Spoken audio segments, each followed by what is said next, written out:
Hi, and thank you so much for joining us again today. Another video from Nourish and Flow, and today we are going to talk to Brigid, and we're going to talk all things yoga. Hi, Brigid, how are you? Hi, Wendy. I'm great, thank you. How are you doing? I'm great, not a bother. Thanks a million for taking your time out today to have this quick chat. Of course. Why I wanted to talk to you was I wanted to I suppose just to touch briefly, Brigid was with us last year at Nourish and Flow, which she did one scheduled class, which turned into a second on demand because people enjoyed it so much. So Brigid, tell us about Nourish and Flow last year. How did you enjoy teaching at it and participating in it as someone who attended as well? Last year was just a really special weekend. It was an amazing experience. Being the first year of Nourish and Flow, wasn't sure what to expect. I was just delighted to be part of it and teaching. But any expectations I did have, I really blew them out of the water. It was such a jam-packed weekend, fitted in so much, but yet in a very relaxed manner. And I left feeling really energetic, rejuvenated, and yeah, which is a lot different to how I'd leave other festivals, feeling depleted and needing a few days to recover.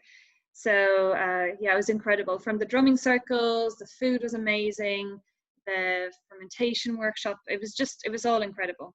Oh, brilliant. So I would definitely Good. recommend anybody that feels a little bit depleted or that they're pouring from an empty cup the last few months with everything going on to think about attending this weekend, because you will leave with your cup overflowing. It really is incredible. That's lovely. That's great. And I'm delighted this year to be able to do it for the Friday, the Saturday and the Sunday. And yeah, we do have a lot scheduled, but I have made sure to do the all important downtime. And because I think, because we've got the therapists running alongside various different classes, I've scheduled it in such a way that to make sure that there's enough time out. So if you do like book a therapy or do a yoga class, that if you want to just go off to the tent and have a snooze and just let it all sink in. So I'm so booking in for all the therapists. So but I'm really, really glad that you're coming to do the yoga classes, because I think from a yoga teaching perspective, you bring so much more to a yoga class than just what people traditionally sometimes think yoga is, which is just the pose. That you've been on your own journey with your own introduction to yoga. And I know my introduction to yoga was probably very, very different to yours, and that mine was probably on the Wii Fit board, where it was all about holding the perfect pose. And once you hold the pose, then the board kind of grades you and stuff. And that's probably how yoga got into a lot of people's sitting rooms. But it's not about just the pose. And this is what I think puts people off participating in yoga classes, because there's a conception that you have to look a certain way, be extremely flexible, and all of that, but that's not what it's about. Tell me what your view on, and how you kind of stepped into the yoga world and on your journey, and what you like to bring to your classes.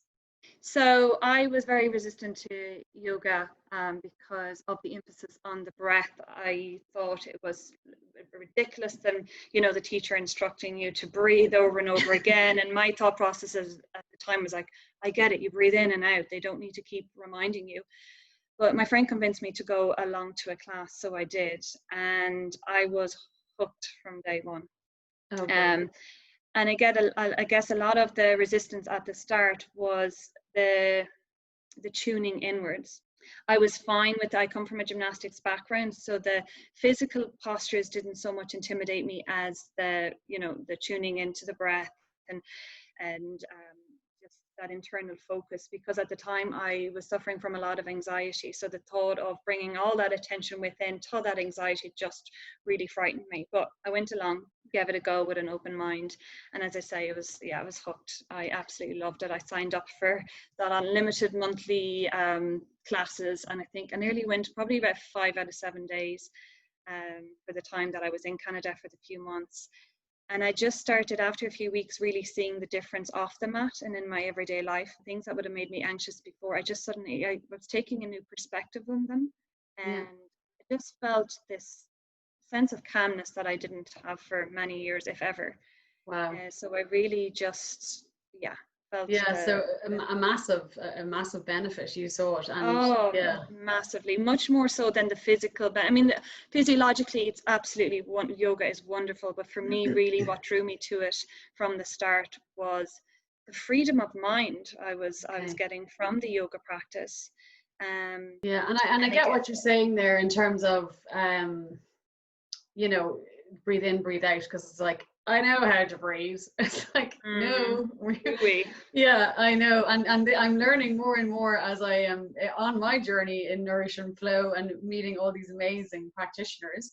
And, you know, and you know, the theme of Nourish and Flow this year is eat, sleep, breathe, something we all do, but not to our full potential. And that literally, that sentence came to me as I was sitting at the kitchen table chatting to my sister and stuff, going, what will we do at Nourish and Flow this year? And I just thought, back to basics, eat, sleep, breathe. And then I realized I don't do any of them right myself. Yeah.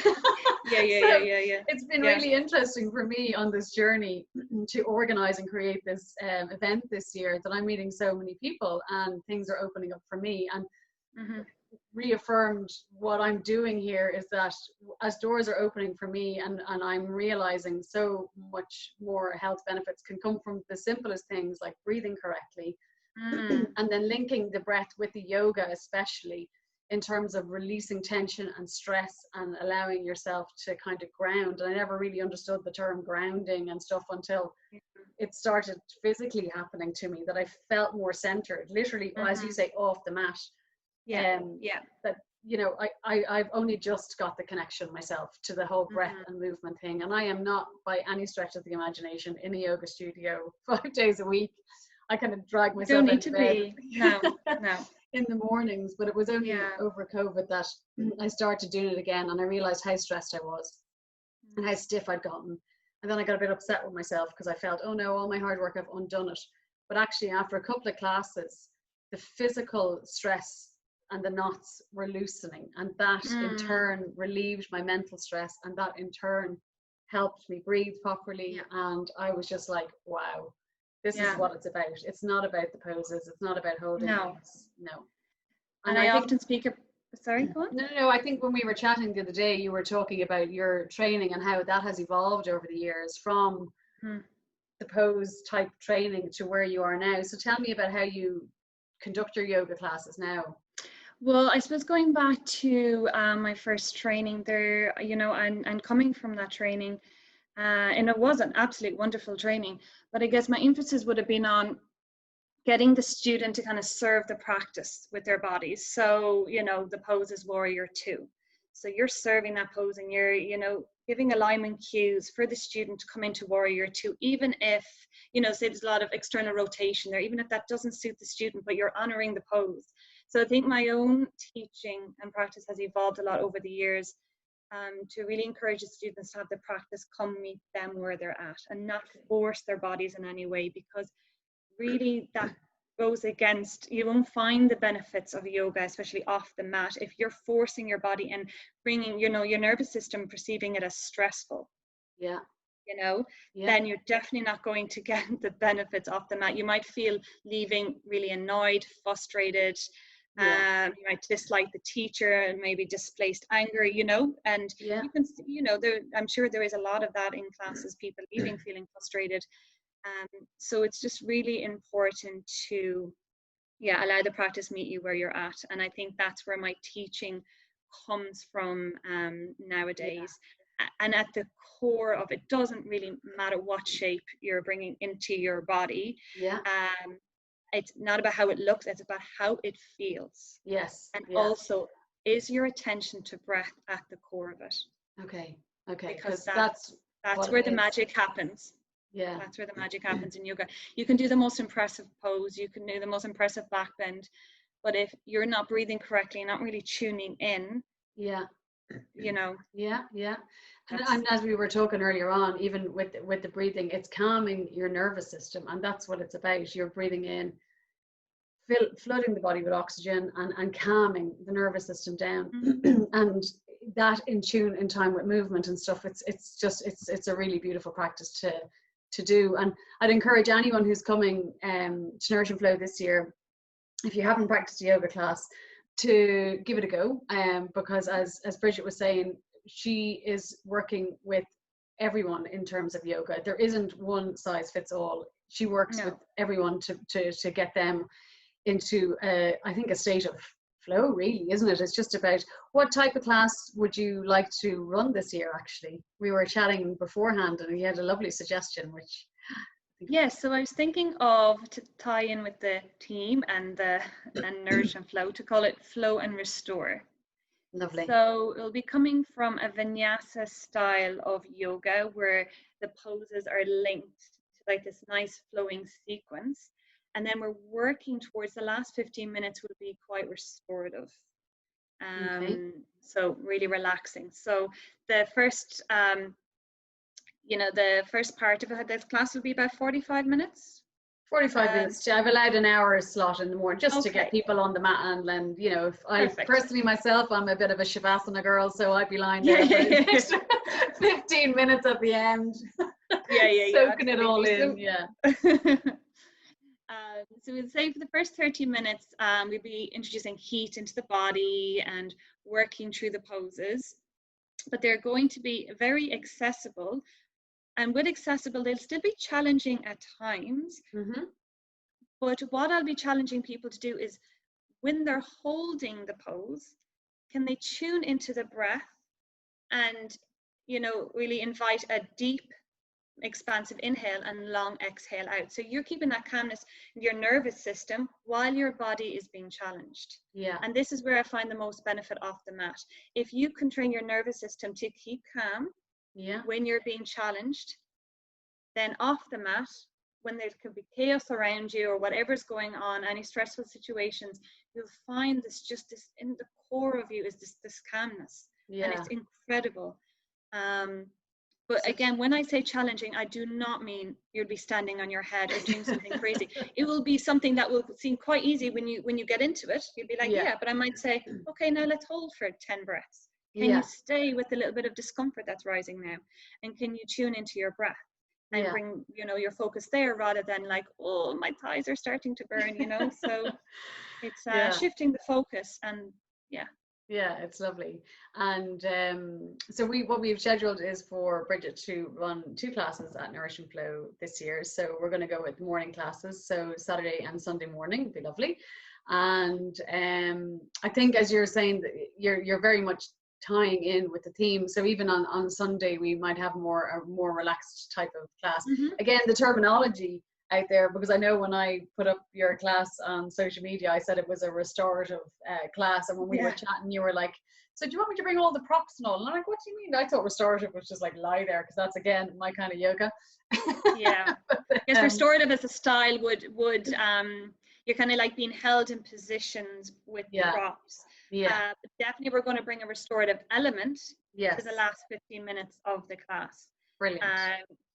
And then for this second class the next morning, as you say, we might, even lengthen that restorative element of the class. Or I'm quite a responsive teacher. I kind of go by what I see in front of me and what the energy levels are like. Or, maybe people will be like buzzing the next morning and want more of a energetic flow. So, we'll see as we go. But and I'm so excited because last year we had the first class was in one of the gazebos, and which we will have a beautiful stretch tent this year with loads of lovely fairy lights and stuff in it.